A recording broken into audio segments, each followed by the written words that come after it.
Motor itu meraung pelan saat melaju di atas jalan aspal yang mulai retak. Di sisi kiri dan kanan, hanya gelap pekat dan pohon-pohon tinggi yang diam tak bergerak. Seperti penjaga yang mengawasi dari kegelapan, Raffi menoleh ke kaca spion, hanya melihat gelap, tak ada lampu kendaraan lain. Ia menelan ludah pelan, ini adalah jalur alternatif menuju kampungnya di Sumedang lebih cepat, kata Google Maps, tapi tidak terlalu banyak yang lewat. Jam di dashboard motornya menunjukkan pukul 0:12 menit. Ia menepuk pipinya sendiri. Ayo, sedikit lagi sampai jalan besar, gumamnya. Namun tak sampai 5 menit, motor itu tersendat, mesin tiba-tiba batuk-batuk, lalu mati total.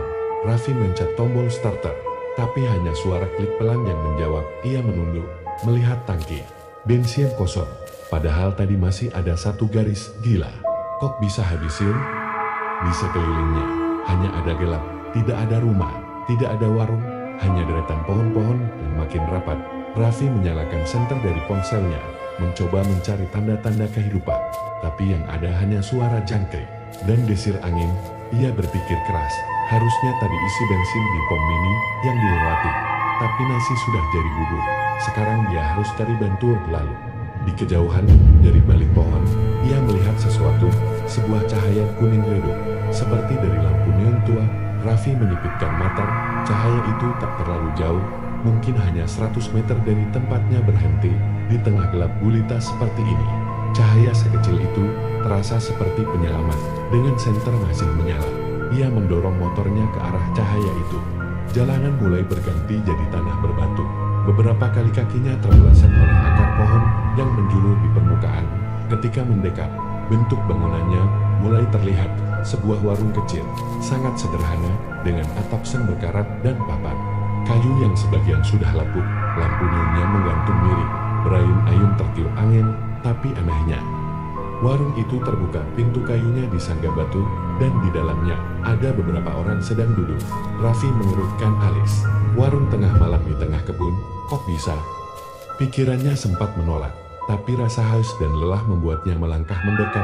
Ia parkir motornya di depan warung, lalu membuka pintu perlahan. Keregaakak, semua orang di dalam warung itu langsung menoleh. Mereka hanya diam, menatapnya, wajah-wajah tanpa ekspresi, tidak marah, tidak ramah, hanya datar. Di pojok ruangan, di balik meja kayu yang penuh makanan ringan dan kopi saset, berdiri seorang perempuan tua dengan senyum tipis di wajahnya.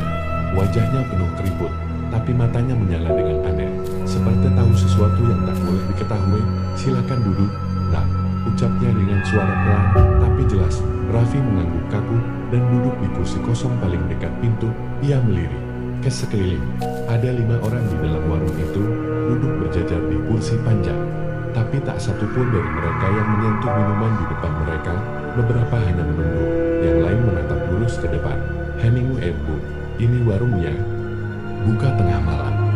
Si ibu tersenyum. Kami buka kalau ada yang butuh jawaban.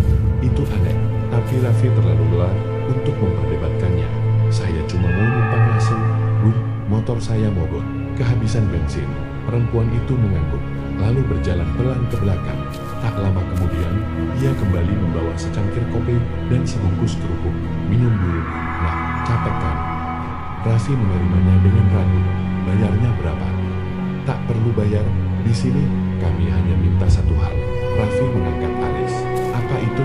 Perempuan itu menatap matanya. Senyumnya melebar. Jangan bertanya, jangan ganggu pembeli lain, dan jangan menolak kalau kami tawari pulang. Raffi tertawa kecil, mengira itu hanya candaan. Iya deh, Bu. Terima kasih. Ia mulai menyeruput kopi, pahit dan hangat. Tapi saat matanya menatap meja di seberangnya, jantungnya berdegup lebih cepat. Salah satu pembeli, seorang pria berkemeja lusuh, tidak memiliki wajah, hanya permukaan kulit halus, tanpa mata, hidung, atau mulut. Raffi langsung menoleh ke arah perempuan tua itu, dan dari balik meja, perempuan itu berkata tenang, mulai sekarang, jangan lihat mereka terlalu ramah. Kalimat itu meluncur begitu saja dari bibir perempuan tua di balik meja. Suaranya tenang, tapi ada tekanan di ujungnya, seolah itu bukan permintaan, tapi peringatan. Raffi langsung menunduk. Matanya masih menyimpan bayangan mengerikan dari sosok tanpa wajah itu. Ia mencoba membenarkan penglihatannya, mungkin itu hanya ilusi atau cahaya remang yang mempermainkan pikirannya. tapi rasa dingin merayap naik dari tengkuknya, menyebar ke seluruh tubuh. Ini bukan sekadar kelelahan. Perempuan tua itu menaruh piring kecil berisi kacang di mejanya. Makanlah sedikit, biar nggak lemas. Raffi memaksa tersenyum. Iya, Bu, makasih. Tangannya gemetar saat mengambil satu kacang dan mengunyahnya pelan. Wangi kayu tua dan aroma tanah basah memenuhi ruangan. Tapi yang paling menusuk adalah keheningan.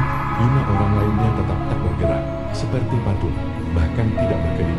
Bu, Raffi membuka suara pelan, hampir berbisik. Sebenarnya ini warung siapa ya? Kok saya nggak pernah lihat sebelumnya di jalur ini? Perempuan tua itu tak menjawab. Ia hanya mengusap meja pelan dengan lap lusuh, lalu berkata, "Sudah saya bilang, jangan banyak bertanya." Raffi mengangguk pelan. "Maaf." Tiba-tiba salah satu dari 5 orang itu berdiri. Seorang perempuan dengan rambut panjang menutupi wajahnya, langkahnya pelan, terseret, tapi terarah. Ia berjalan ke pintu tepat ke arah Raffi duduk. Tanpa bicara, perempuan itu berdiri di depannya dan menatap walau matanya tertutup rapuh. Raffi bisa merasakannya. Perempuan tua di balik meja bicara lagi.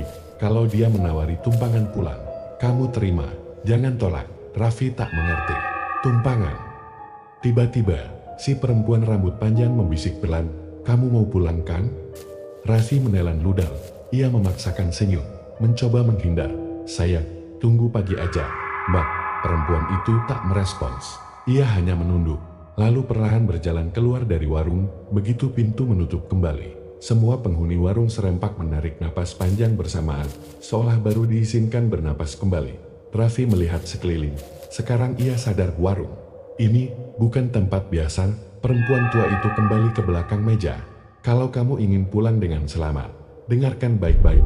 Jangan ikut siapapun yang tidak bicara langsung padamu. Dan kalau kamu mulai mendengar suara dari luar, abaikan saja." "Suara dari luar?" tanya Raffi, bingung. Perempuan tua itu menatapnya dalam-dalam. "Suara yang akan membujukmu keluar. Mereka ingin kamu ikut. Jangan jawab, jangan lihat jendela, dan jangan buka pintu."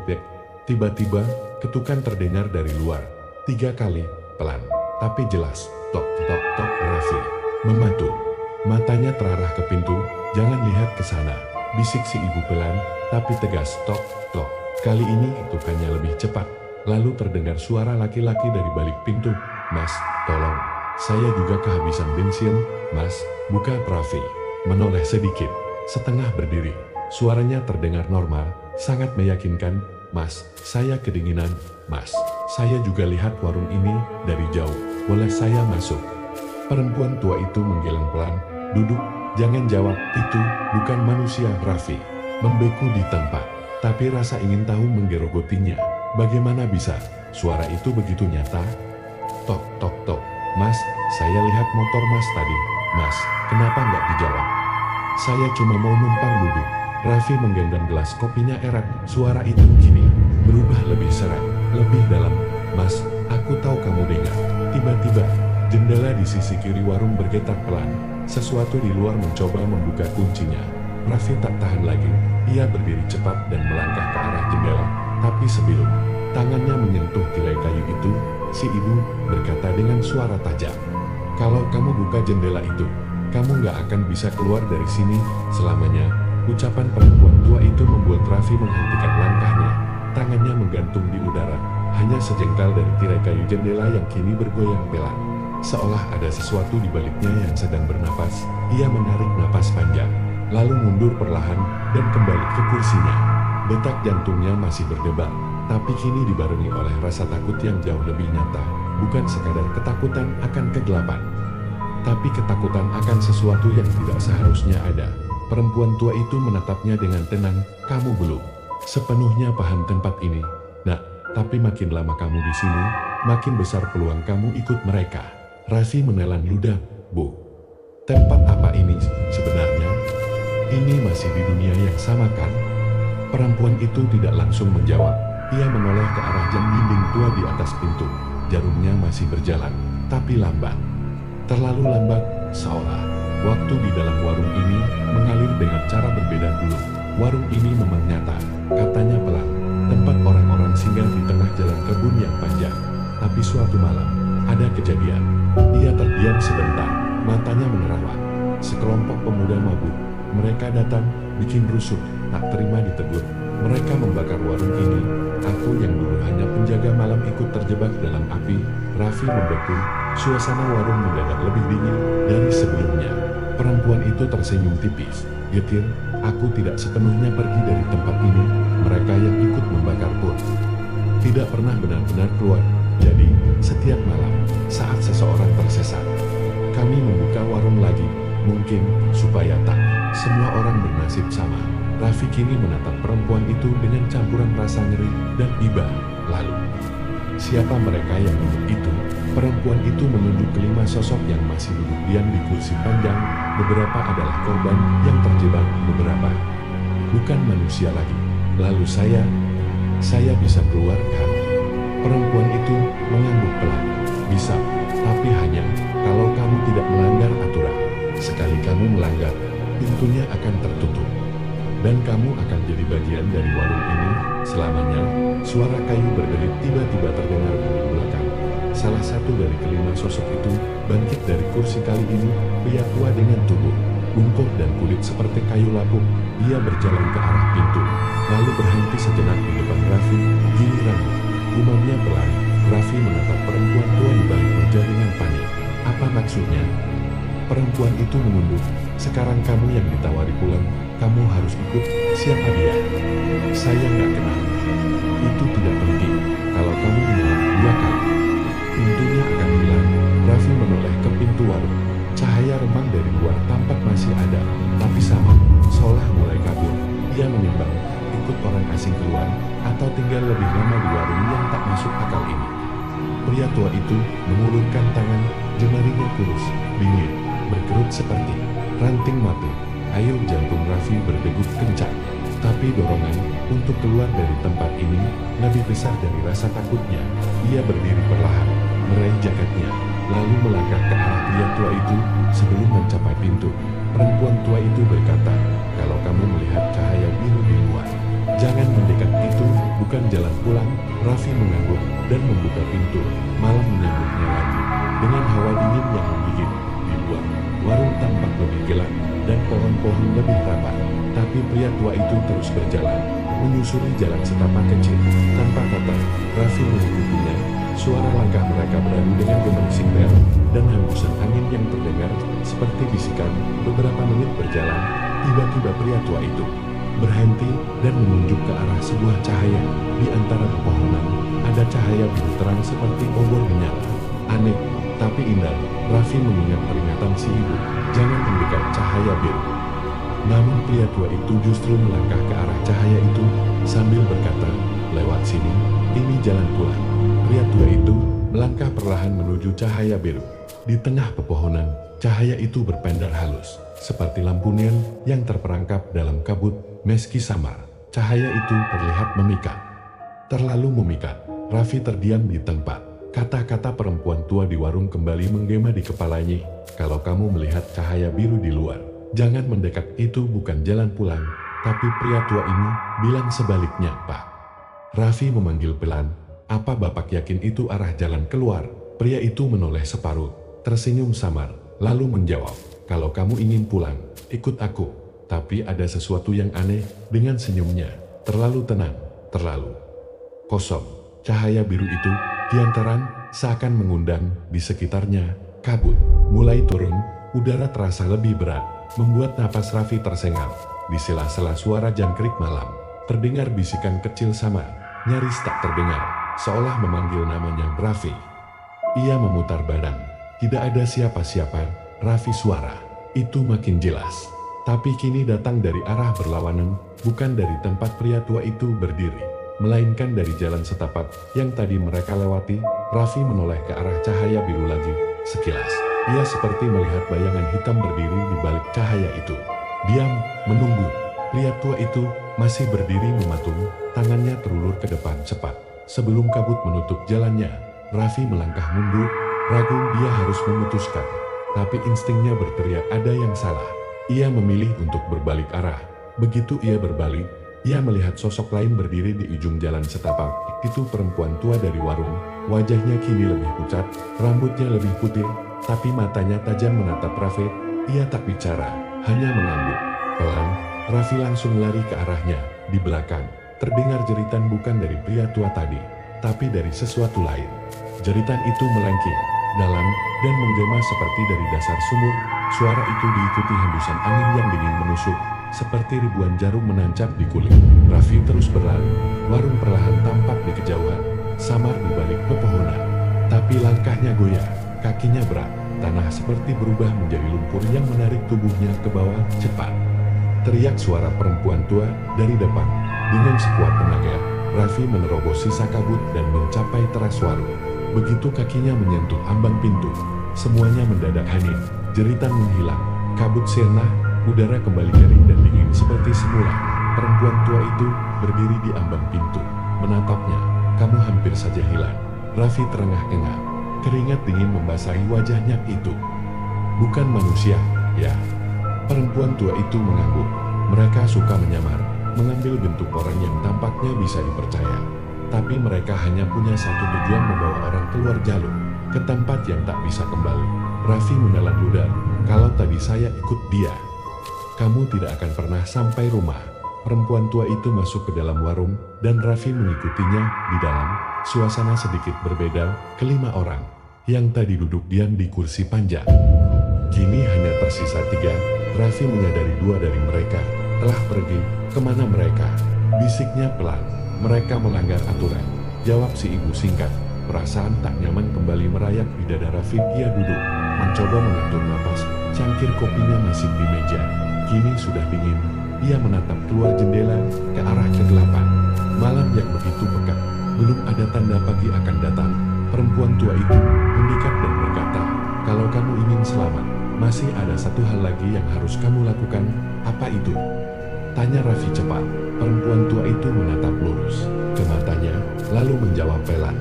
Kamu harus kembali ke tempat kamu berhenti pertama kali. Dan jangan menoleh ke belakang. Apapun yang terjadi. Ucapan itu terus terngiang di kepala Raffi saat ia berdiri kembali di depan warung, menatap jalan setapak gelap yang tadi membawanya. Kemarin, angin malam mulai meniup lebih kencang, daun-daun bergerak seperti berbisik.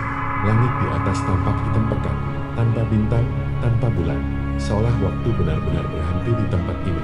Jalan pulang akan muncul hanya kalau kamu bisa menahan diri, kata perempuan tua itu dari belakangnya. Apapun yang kamu dengar, apapun yang kamu rasakan, jangan menoleh.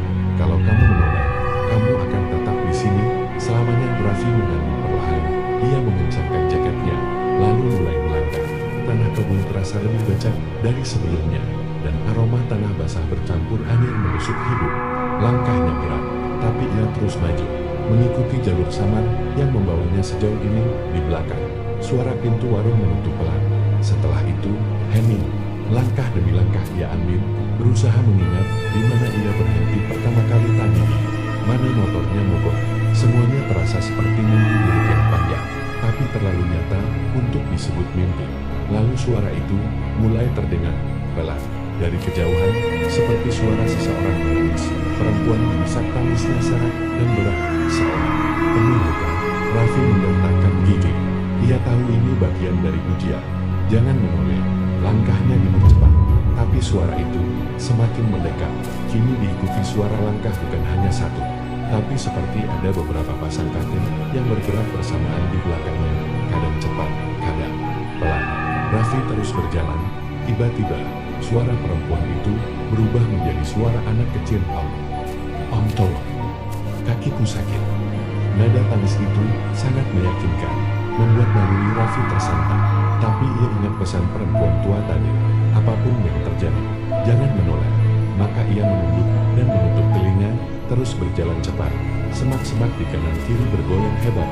Raffi mulai merasa tanah di bawah kakinya berubah, seperti lebih padat, tidak lagi seperti tanah kebun, tapi aspal. Ia mulai mengenali jalan itu.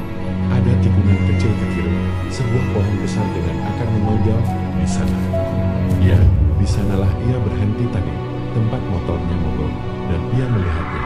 Motornya berdiri di sana, masih di tempat yang sama, tapi kini dengan lampu depan menyala. Padahal sebelumnya sudah mati. Ia hampir berlari kecil menuju motor itu, tapi tepat ketika ia akan sampai, Suara paling mengerikan terdengar dari belakang. "Raffi, jangan tinggalkan aku." Suara itu tidak menyerupai manusia. Ia terdengar seperti campuran jeritan dan tawa, diulang dengan kecepatan yang tidak wajar, dan yang membuat jantung Raffi benar-benar berhenti sesaat adalah itu suara ibunya. Tangannya mulai bergetar, pandangannya kabur oleh air mata yang tiba-tiba mengalir. Tapi ia tetap tidak menoleh. Ia tahu itu bukan ibunya. Dengan gemetar, ia meraih kunci motor yang tergantung. Jarinya hampir tidak bisa memutar karena tubuhnya kini menggigil hebat. Namun ketika ia menyalakan motor, suara dari belakang berbisik sangat dekat di telinganya, "Kalau kamu pergi, aku akan ikut." Selamanya, motor menyala. Raffi menekan gas secepatnya. Ia melaju melewati jalan kebun yang kini seperti membuka lebar untuknya. Tak ada suara lain selain deru angin dan suara motornya.